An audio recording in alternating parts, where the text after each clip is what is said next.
Hey everyone, welcome to Plants and Politics. I have an update to share about one of Trump's Capitol terrorists. It's time for an episode of Where Are They Now? Matthew Bledsoe was arrested. Patrick Montgomery was in court. Jonathan Manapa will stay in federal custody. No, I don't take responsibility at all.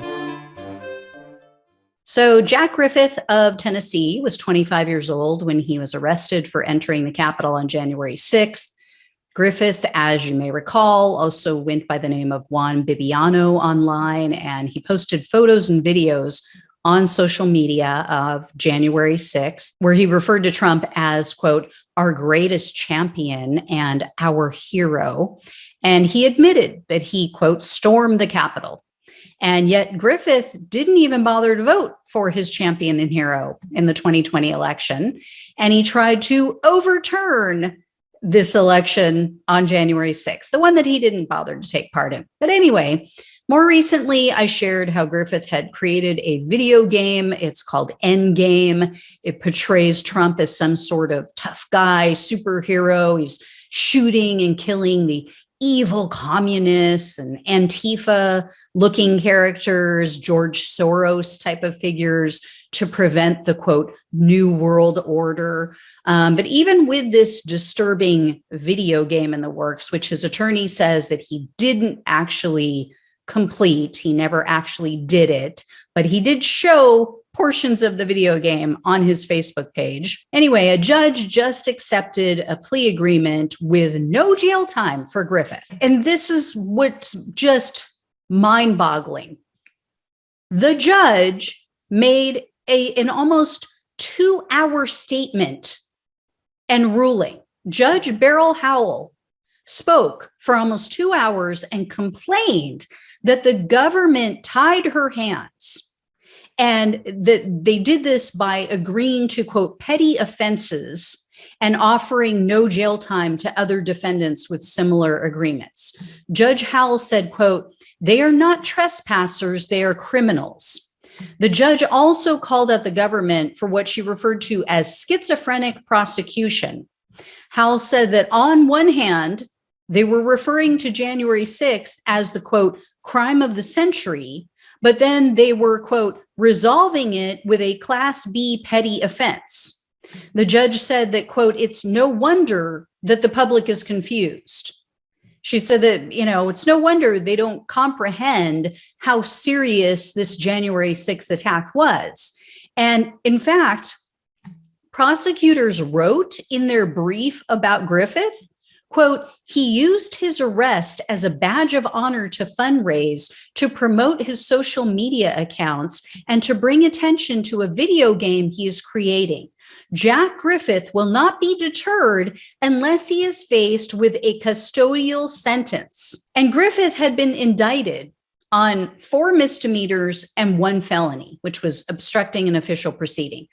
That 1 felony carries a maximum sentence of up to 20 years.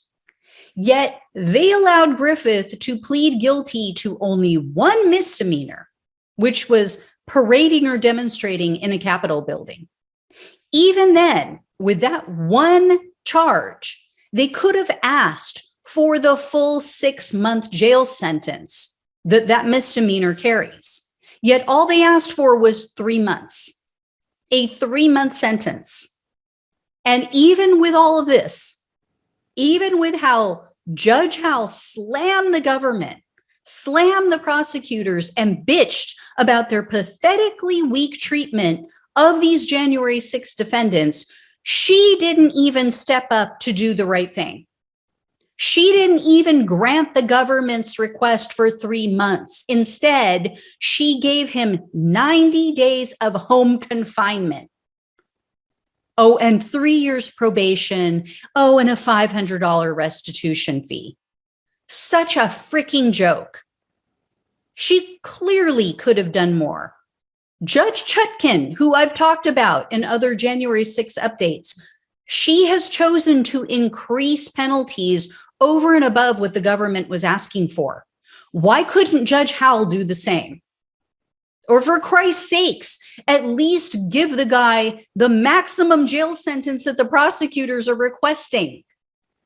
Her statement and her judgment were just as schizophrenic as the government's words and actions. How can she sit there and point the finger at them and do the exact same thing?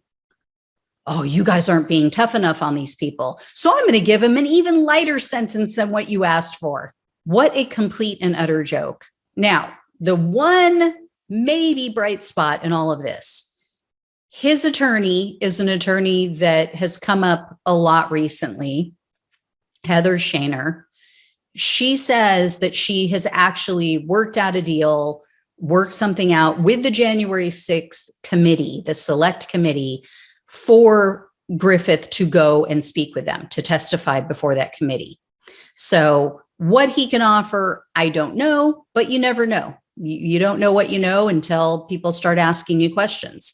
He may have seen something. He may know someone. At least he's agreed to work with them. At least he's agreed to cooperate in that capacity. He was not required to. That was not part of the plea agreement, but that is something that he is doing. So I hope he sees the error of his ways. Let's hope. I'll keep you guys posted on all of this. Thanks so much for watching and listening. Take care. I'll talk with you soon.